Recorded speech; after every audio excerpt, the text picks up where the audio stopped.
Bonjour à tous, soyez les bienvenus au rendez-vous, votre magazine culture et société. Le surf, l'escalade et le karaté figurent parmi les nouveaux sports inscrits aux Jeux Olympiques. Notre invitée a bien l'intention d'y être et elle a choisi le tatami. Ce soir, rencontre avec Alexandra Ferrach, vainqueur de la Coupe de France kata. Son prochain objectif, les JO 2020 à Tokyo. Entre exigence et appréhension, comment trouver l'équilibre quand votre entraîneur est votre père ? Il sera notre invité. Société, les femmes se battent-elles avec les mêmes armes que les hommes ? Un débat avec Amélia Tavella. Alexandra Ferrach, bonsoir. Soyez la bienvenue sur le plateau du rendez-vous. C'est un plaisir de vous accueillir. Partagé. Alors Alexandra, athlète de haut niveau, vainqueur de la Coupe de France kata pour la 9e fois. Waouh ! C'est ça, pour la 9e fois consécutive. C'est assez impressionnant.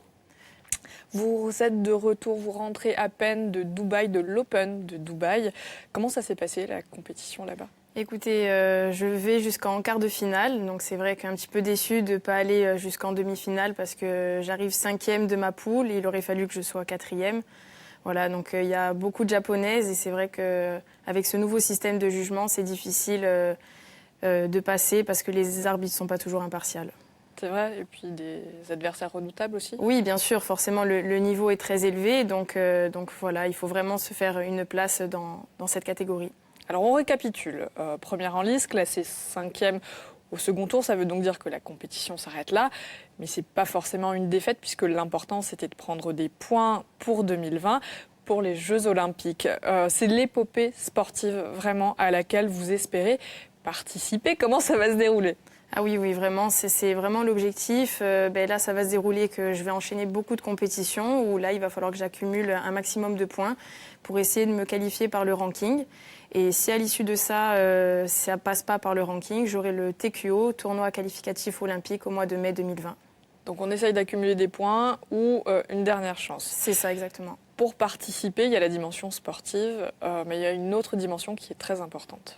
Tout à fait. Ce sont les sponsors. Oui, c'est vrai qu'on est en recherche de sponsors pour pouvoir participer donc, à ces diverses compétitions pour que je puisse accumuler le nombre de points qu'il faut pour avoir cette qualification, je dirais, directe et éviter une compétition supplémentaire. Donc c'est vrai qu'on peine à trouver des sponsors financiers. Donc c'était le moment de passer un message aux éventuels sponsors. À partir de quand vous allez savoir si vous pourrez vraiment participer ? C'est quand la date butoir ? Je pense que ça sera d'ici 2020, à peu près dans un an. Mois de mars, avril, là on le saura. Et si toutefois je ne suis pas prise par le ranking, il y aura cette fameuse compétition au mois de mai, comme je vous disais. Donc on insiste quand même sur ça, vous avez bon espoir. Oui, tout à fait, parce qu'actuellement je suis classée 6e donc sur le standing de Tokyo et il me manque encore une place à gravir pour être automatiquement sélectionnée. Donc c'est vrai que c'est de bon augure et je garde vraiment espoir. On croise les doigts en espérant que ça arrive très vite. Ce serait la première fois pour vous, une participation aux Jeux Olympiques, mais ce sera surtout une première participation pour la discipline. Le karaté fera partie des 5 nouvelles disciplines présentes au programme des Jeux Olympiques en 2020, donc à Tokyo. Est-ce que c'était une reconnaissance pour vous ? Comment est-ce que vous avez reçu la nouvelle ? Ah oui, c'est vrai qu'on l'a su donc en 2016 et on était tous plus ou moins stressés par cette nouvelle et on était vraiment dans l'attente de cette réponse et c'était vraiment un soulagement parce qu'on ne comprenait pas pourquoi le karaté n'y était pas depuis toutes ces années et c'est vrai qu'en plus je me dis que je pourrais être la première franco-corse à pouvoir participer à cet événement donc c'est vrai que c'est magique. Puis une pression supplémentaire. Oui, c'est vrai. Est-ce que participer aux Jeux Olympiques, pour vous, c'est devenu vraiment un objectif immédiatement à l'annonce de cette, ah oui, totalement. Cette inscription ? Totalement, parce que je savais qu'en plus, là, j'allais jouer en ma faveur. Je commençais à prendre le leadership au niveau français, donc c'est vrai qu'à ce moment-là, tout de suite, l'objectif, c'était Tokyo 2020. Une évidence. Bien sûr. Une évidence, une envie. Le karaté au JO, c'est donc 8 catégories. Il y a 6 de combat et 2 de kata. Donc c'est vraiment ce que vous faites. Quelle est la particularité de cette forme d'art martial ? Donc les katas, en fait, c'est un enchaînement de techniques codifiées contre des adversaires imaginaires. Voilà, donc où on doit vraiment allier toute la puissance, l'équilibre, la fluidité, la rapidité. Donc voilà. Il n'y a pas de contact ? Non, il n'y a jamais de contact. Après, il y a l'application des katas, mais ça ne fait pas partie de ma discipline. D'accord. Est-ce que c'est symbolique, une première participation donc, au JO au Japon? Ah oui, forcément. C'est un peu le berceau du karaté. Donc en plus que ces premiers Jeux Olympiques en karaté soient là-bas, c'est vraiment symbolique. Ça représente quoi pour vous? Ah ben, moi, ça serait vraiment le but ultime de ma carrière et vraiment... Enfin, c'est le rêve, je pense, de tout sportif et ça serait vraiment un accomplissement parfait. Une vraie satisfaction. Est-ce que vous avez le sentiment d'avoir des soutiens derrière vous? Alors, évidemment, vos proches, mais pas uniquement. Est-ce que vous ressentez une sorte d'engouement local qui prendrait forme? Oui, forcément. Il y a un engouement local et c'est vrai que même je le vois à travers les réseaux sociaux. Je commence vraiment à avoir une communauté aussi qui me suit et c'est vrai que ça fait plaisir de se sentir autant soutenu. On voit des images de vous, c'est assez impressionnant. Pas très commode, c'est sûr. Non, vous avez l'air plus sympathique sur le plateau du rendez-vous. Mais en même temps, j'imagine que c'est l'objectif. Oui, bien sûr. Non, c'est vrai que ça demande une concentration extrême. Là, en plus, donc c'était les images de ma troisième place pour les championnats du monde. Voilà, donc c'était ma première vraiment troisième place à un événement aussi important en senior. Quelle a été la compétition la plus difficile pour vous? Elles sont toutes difficiles, je dirais, parce que d'abord, dans un premier temps, le pire adversaire que je peux avoir, c'est moi-même. Et elles sont toutes dures. Je ne peux pas dire qu'il y en ait une plus en particulier. Il n'y a pas une compétition qui vous a marqué plus que les autres? La seule, à la limite, qui a été dure, je pourrais dire, allez, c'est en 2016, l'année où je perds mon grand-père. Et en plus, j'avais une non-sélection un mois après où il y avait les championnats d'Europe. Et j'ai été justement... Pour moi, je me disais, voilà, je pars à ces championnats de France, je vais finir deuxième. Et au début, il était hors de question que je les fasse parce que je savais que ma concurrente allait être avantagée. Et puis bon, comme je suis une battante, je me suis dit, bon, allez, on y va et on pousse les portes. Et finalement, ça a marché. Ça a été très dur de me remobiliser pour cette compétition, mais ça a payé. Donc, comme quoi, il faut toujours se faire un petit peu violence et sortir de sa Exactement, zone de confort. ouais. Qui plus est dans une discipline comme celle-ci. Alors, moi, j'aimerais qu'on revienne sur cet engouement, les proches, la communauté locale, mais pas que. Vous allez bénéficier d'un dispositif professionnel particulier qui va vous permettre justement de relever pleinement ce défi. En quoi ça va consister? Donc voilà, je travaille à la CAPA depuis 2015 et c'est vrai que j'ai un aménagement de temps de travail voilà, où je suis à 50%, je suis détachée à 50%. Donc c'est vrai que ça me permet donc de pouvoir m'entraîner quand je suis ici, mais aussi de partir à mes diverses compétitions et à mes regroupements avec l'équipe de France. Donc c'est vrai que sur ça, c'est vraiment un poids en moins et je remercie vraiment de ce dispositif parce que c'est vraiment une chance. Donc tout le monde est derrière vous. Oui, tout à fait. Je le rappelle, histoire de faire grimper un petit peu la pression. Multiple championne, quel est votre palmarès aujourd'hui? Championne d'Europe, 3e au championnat du monde, 13 fois vainqueur de la Coupe de France et 7 fois championne de France. Quand même, ça pose les bases. Les podiums, vous les partagez souvent et vous les partagez avec votre sœur. Ben c'est vrai, depuis 2 ans maintenant ou 3 ans, Laetitia donc, est passée dans la catégorie aussi senior et on s'est déjà retrouvés 2 fois en finale de la Coupe de France. Ah oui, quand même. C'est vraiment une histoire de famille. Qu'est-ce qui pratique les arts martiaux dans la famille, justement? Bah, c'est papa qui a commencé, puis maman donc, a commencé aussi le karaté et tout s'est enchaîné. On peut presque dire qu'on est tombé comme dans la potion magique, nous aussi. Donc, exactement. Alors, papa n'est pas loin, maman n'est pas là. Mais elle a contribué largement à votre entraînement, en particulier enfant. Tout à fait. Maman s'occupe vraiment de la section des bébés. Maman est souvent dans l'ombre, mais c'est vrai qu'on oublie de parler d'elle, mais elle contribue vraiment aussi à ma performance. Et heureusement qu'elles sont là, les mamans. Vous avez commencé à quel âge? À 5 ans. Toute petite, c'est le cas de le dire. Exactement, ça fait maintenant 21 ans que je suis sur les tatamis. Et vous n'avez jamais eu l'envie d'arrêter, jamais découragé? Découragée, oui, après des non-sélections, ça a été dur. Comme je vous expliquais tout à l'heure, l'année 2016 a été assez particulièrement difficile. Mais sinon, non. Après, c'est vraiment une passion et je ne me vois pas arrêter. De véritables soutiens derrière vous. Ça aussi, c'est important. Alors, votre papa, c'est Jean-Michel. Il vous entraîne votre sœur. Et vous, comment est-ce qu'on se positionne lorsqu'on entraîne ses enfants, en particulier lorsque ce sont des filles? Est-ce qu'il y a une analogie à faire avec la place des femmes dans l'univers professionnel, dans la société? Je vous propose qu'on en parle. C'est l'heure de la rencontre. Vous me suivez? Super. Allez, c'est parti.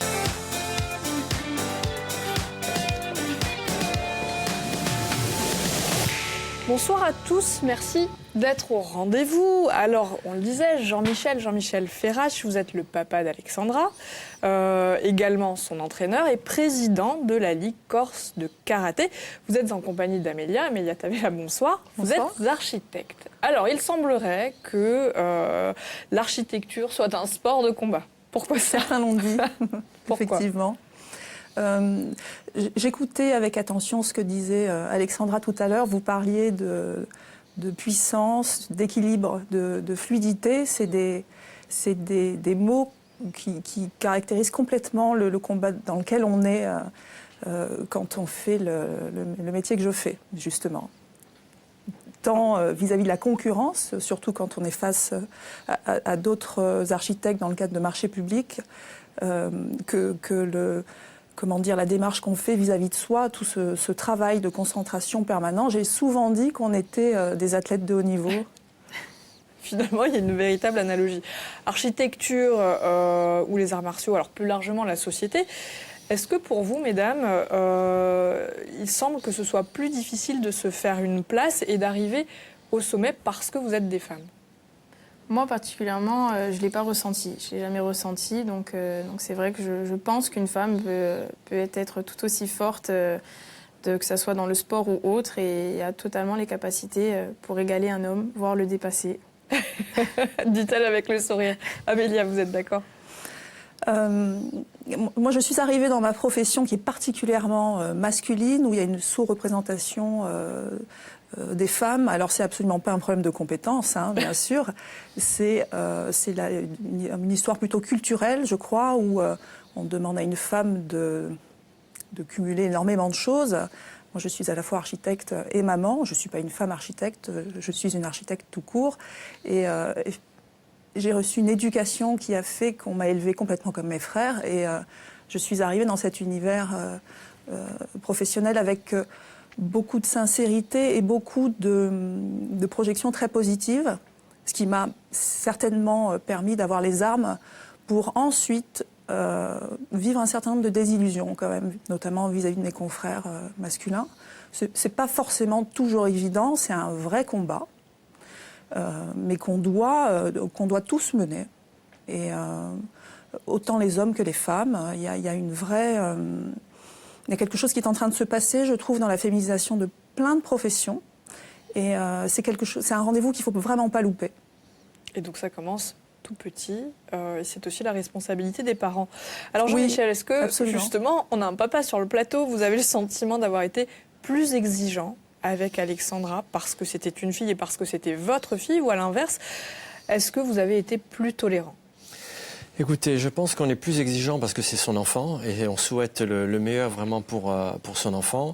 Mais par contre, au niveau masculin-féminin, non, pour moi, il n'y a pas de différence. Par contre, une chose qu'on peut faire, une petite aparté, c'est qu'au niveau féminin, au niveau des résultats de l'équipe de France, il y a plus de résultats au niveau des féminines que des masculins. Sachant que quand même, les filles représentent 30% des licenciés au niveau national.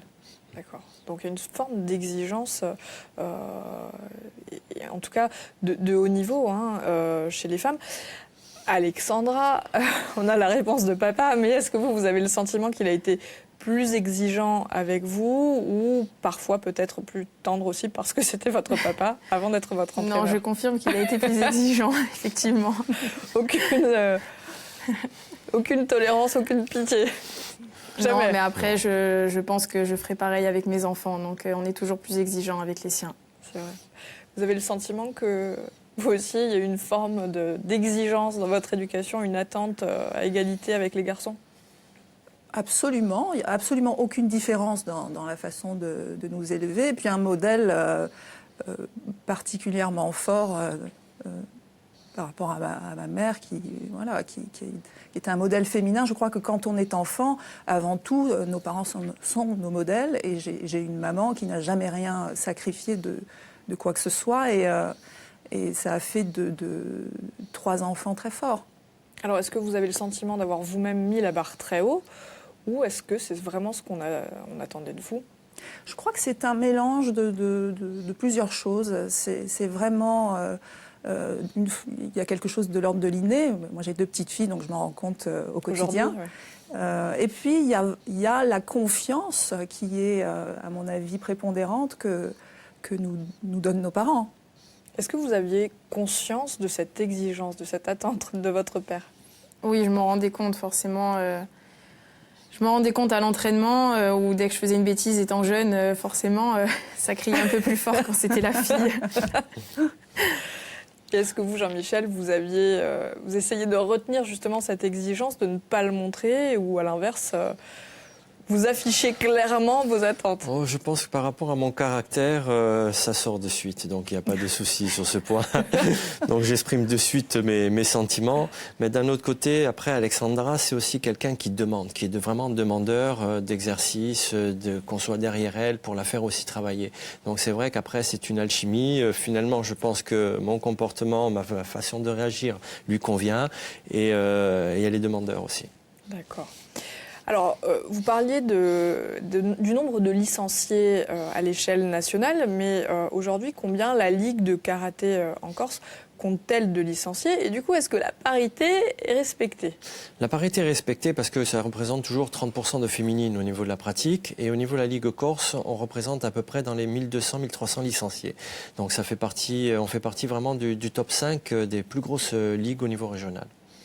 Et il y a une certaine fierté. Est-ce que plus les années passent et plus le nombre de licenciés augmente, est-ce que les résultats justement d'Alexandra peuvent susciter des vocations? Non, c'est-à-dire que depuis maintenant quasiment 10 ans, on stagne toujours sur les mêmes chiffres, parce qu'il y a de plus en plus de sports aussi nouveaux où les gens vont aussi s'essayer. Donc bon, dans tous les cas, on se maintient et c'est le plus important. Mais c'est vrai que Alexandra dynamise quand même le groupe au niveau de la compétition, parce que ce qu'il faut dire aussi, c'est que c'est notre entraîneur régional kata aussi au niveau de la Ligue Corse.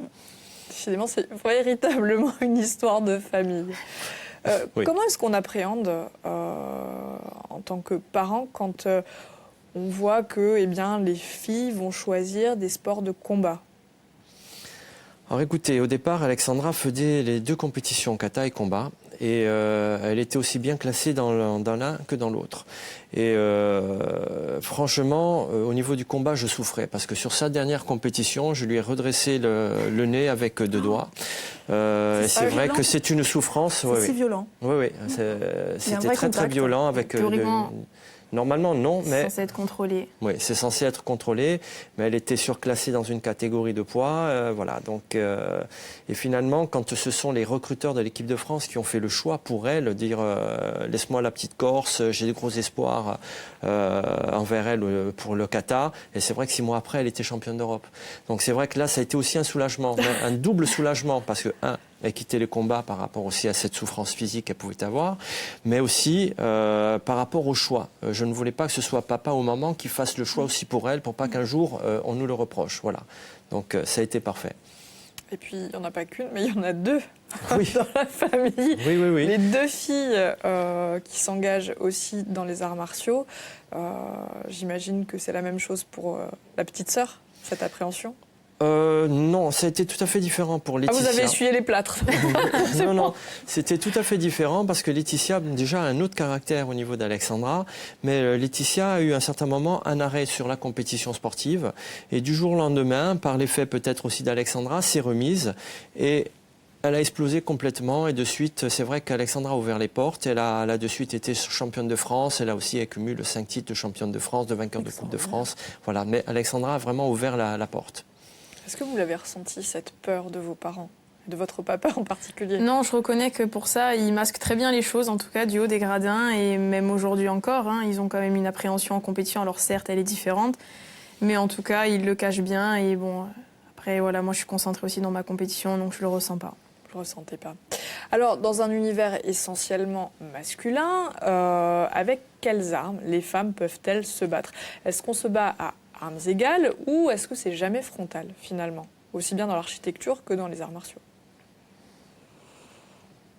À armes égales, moi j'ai beaucoup de mal à genrer en fait les compétences. C'est très compliqué de dire que que les femmes font preuve de plus de douceur en faisant passer ça pour quelque chose d'un peu mièvre et que parfois elles arrondiront davantage les angles et que les hommes ont un rapport beaucoup plus frontal. Je crois que tout est question de psychologie, mais c'est très compliqué de genrer tout ça. Ce que je constate, c'est que les femmes, dans beaucoup de catégories professionnelles, ont plus de difficultés que les hommes qui sont un petit peu les enfants gâtés du système à prétendre aux mêmes choses. Donc le combat, même s'il n'est pas à armes égales, même si nous avons des compétences égales, il y a ce temps que nous devons attraper et effectivement, je pense qu'aujourd'hui, quelque chose se joue. Parce que les femmes sont en train de prendre toute l'ampleur qui les attend. C'est évident. Moi, je le ressens. L'ampleur et la place. Est-ce que les règles sont les mêmes pour les hommes et les femmes dans les arts martiaux ou est-ce qu'il y a des ajustements ? Tu réponds ? Je te laisse répondre. Non, les règles sont les mêmes. Voilà, les règles sont les mêmes. L'intensité de travail sont équivalentes. Donc sur ce point, il n'y a pas de souci. Mais par contre, pour moi, les filles font preuve de plus de rigueur et de professionnalisme là-dedans. Oui. Voilà. Moi, je ne pouvais pas le dire, mais je suis... je